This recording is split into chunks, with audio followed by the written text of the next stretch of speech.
In today's video, I'm going to walk you through the step-by-step process to build a popular playlist that gets streams and saves of your music. So I have made a bunch of videos on this topic. I launched a service that does this for artists, and I made a video about that. I've built my own playlist. I've made videos about that. But as far as I can remember, I haven't done an actual step-by-step campaign walkthrough to teach you how to do this for yourself. So in today's video, I wanted to fix that and go through exactly how you can run ads to make your own playlist popular. So without further ado, let's flip around to the old computer screen and get into it.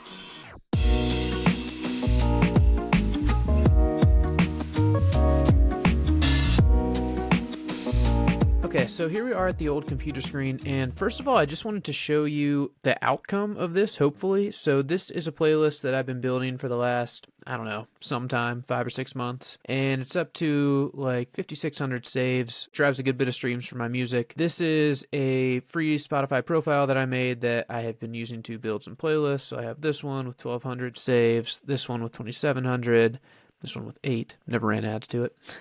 This one with 9,239 saves. That's my biggest one, and I am still running ads to this. This one with 3,000, and this one that has no saves so far that I am about to build in today's video. I'll show you the campaign setup that I walk through to build an ad campaign to make your playlist get followers and streams. This is my personal ad account that I use for my own music. I'm literally just going to walk through step by step how I'll build a campaign. Disclaimer, it's pretty much exactly the same as a direct to song campaign. So I have a video where I walk through my step by step if I'm running ads directly to a song. It's exactly the same thing, except in this case, I'm going to link directly to a Spotify playlist that I just showed you instead of to a song. And the other difference is that the content is a little bit different. So I'll get into that in a second. But first, let's start building the campaign. So here in Ads Manager, going to create, and I'm going to use engagement. Look at that. It's already recommended for me. Thanks, Meta. You're the best.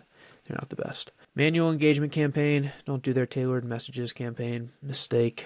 And I usually name it the objective of the campaign, so it'll be Christian folk. And then I usually just put the budget on here. I'll spend $5 a day on this one. The only other thing here is that I do turn on Advantage Campaign Budget, which means I'm just setting the budget at the campaign level.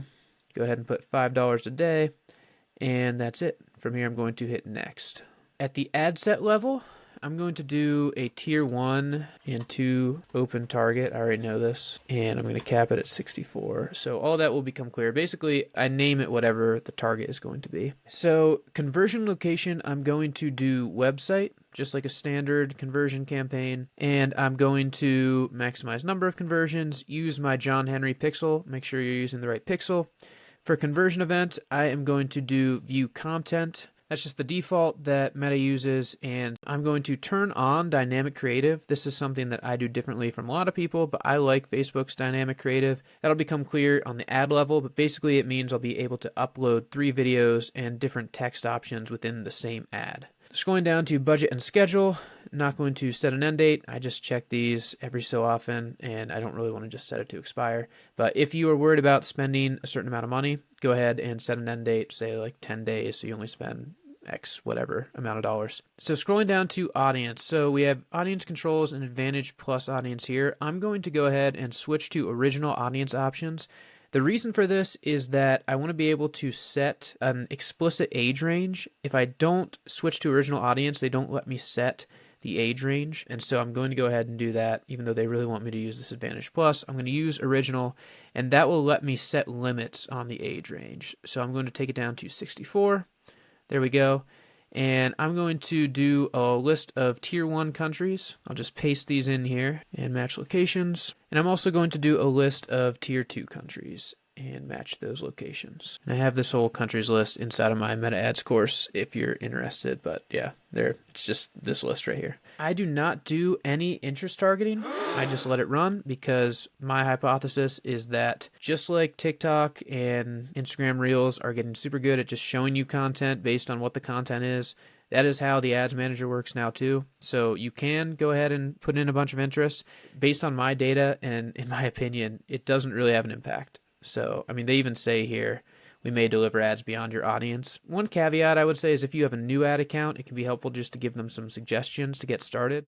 Honestly, even if you're just starting out, the content is the most important thing that does the targeting. So that's all I'm going to do in this audience section. And scrolling down, I'm going to do myself as the beneficiary. It is not related to financial products or services. I am going to do a placement edit. So instead of their Advantage Plus placements, which means they just show it anywhere, I'm going to switch to manual placements. And I'm actually only going to do Instagram here. And I'm even going to take out Instagram Explore. So I'm just doing Instagram feed, Instagram profile feed, stories, Reels, and profile Reels. I've just found, especially for playlists, that Instagram has like the cleanest click-through rate to saves and streams on a playlist. Going for next, and this takes us to the ad level. So I'll just call this Dynamic Ad 1. And scrolling down, I'm going to run this through my artist page, which is John Henry. So I'm going to select that as the Facebook page. That automatically links the Instagram account because those are linked. Then I'll scroll down to the ad setup. So manual upload, I'll do single image or video. I just uncheck the multi-advertiser ads. Honestly, I haven't run a ton of data on it, but I just uncheck it out of habit. Ad creative, here's where you upload your videos. So let me go ahead at this point and show you the videos that I'm using for the playlists and just talk through what I do here. So I have these 3 videos, and I'll just show you them one at a time. So it's literally screen share of the playlist, like Christian folk music. This is your playlist. And then it scrolls down, and then it says something like click to stream. Hope it gives you peace. And my song is playing in the background there. My song is second on the playlist. I found these ads often win out of all the ads that I have tried that are much prettier.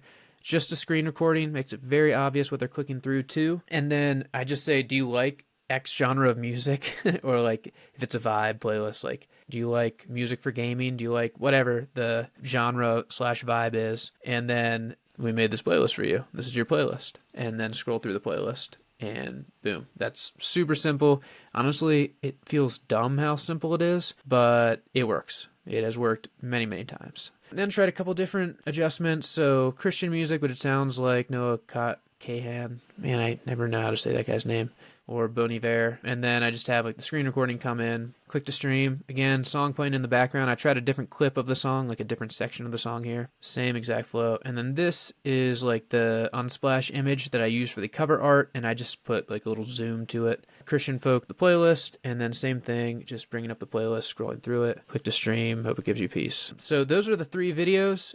Honestly, some variation of the screen recording, however you do it, almost always wins because it's just so clear. Okay, so at this point, I will select those videos, load, and I select all 3. So again, because this is a dynamic ad, which we selected at the ad set level, we can select multiple videos at once and put them inside of one ad. I'm going to leave it optimized creative for each person. And then primary text, I usually just type something pretty basic, pretty much the same text in the ad. Like Christian folk music, we made a playlist for you.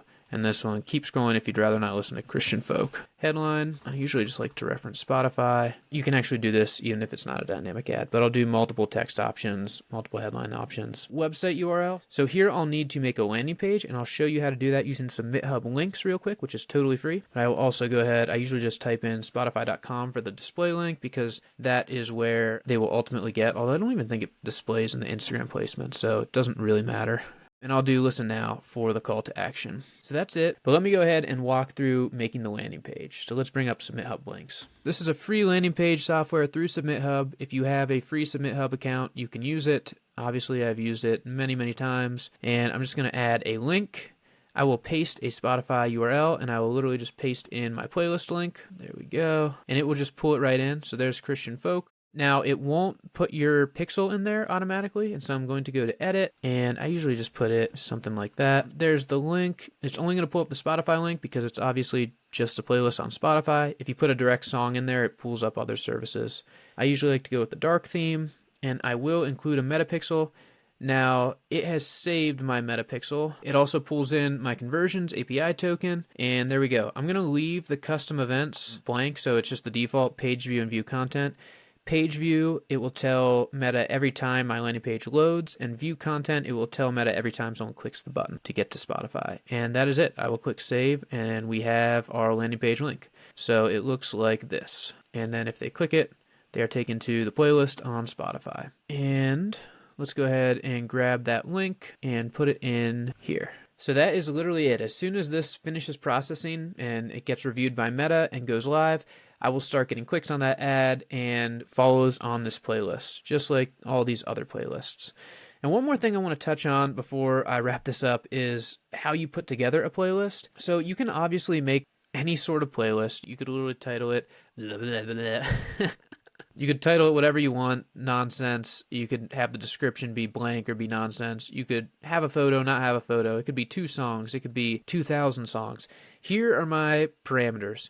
I want it to be some recognizable genre, situation, something where if I tell you this is the playlist, you immediately understand the gist of the playlist. So genres are super easy. Christian folk. I also have a Christian coffee house. Like, I guess that's a genre. Chill worship. Wrestling with God. This is like kind of a vibe. Songs that are honest about faith and doubt. Rainy fall folk. So I wouldn't say like rainy fall is a genre. Folk is a genre, but it's like vibe mixed with genre.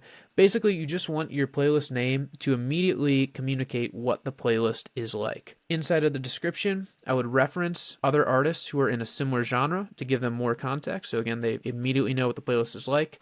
I often say in the descriptions, follow for regular updates. So if you ask somebody explicitly to follow the playlist, they're more likely to follow it. And then in terms of song structure, a couple things. First of all, it usually works best to put most popular songs at the top. This one is one of the more popular songs on the playlist. There are some tools you can use to like see popularity score. I mean, I just know that this one has 77 million streams, so it's a pretty big song.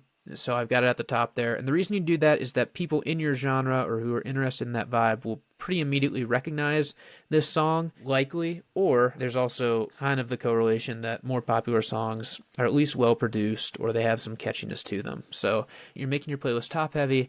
And then as you go down, you can put more songs that are not as well known. Now, I did run some data and there wasn't a huge difference if I put like one of my songs or an artist song first versus second. But I do think it makes a difference to stack top heavy with some more popular songs. I like to do a 50 song playlist versus like a 2,000 song playlist or like a 10 song playlist. If you're only 10 songs, it's like, is that even a playlist or is it a mixtape or an album or like, you know, what is it? If it's more than 50 songs, I'm like, is this even curated? Is it just like a library of music at this point or just like a blah of music? Man, I'm having fun making the noises. Yeah, so to me, 50 to 100 is kind of the sweet spot, and I get that from a lot of Spotify's own editorial playlists. Well, I guess this one's 200. Let's see, like, Rap Caviar. Classic John being wrong again. This one's 50 songs. Like, their biggest playlists are typically around 50 songs. I like that as just a kind of standard for a curation. You can go below or above that, but those are my parameters for making your playlist more popular.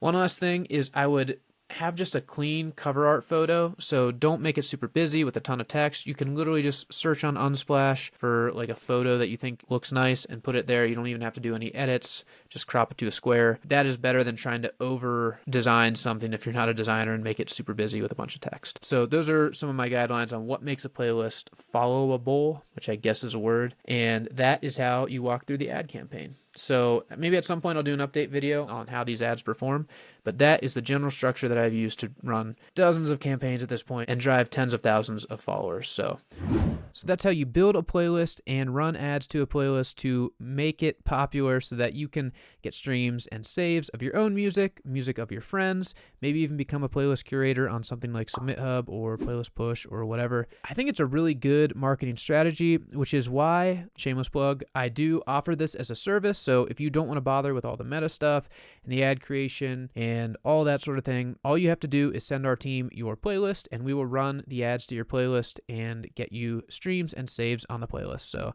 you can click the link somewhere below this video and get the details on that service if you're interested in promoting your own playlist, but not like doing the work. Honestly, for a lot of you, I think it totally is worth it to do the work. And I hope this video is helpful in optimizing, just making a good playlist campaign. All right, I think that's all I have for today. As always, wishing you good luck as you make and market your music. You got this.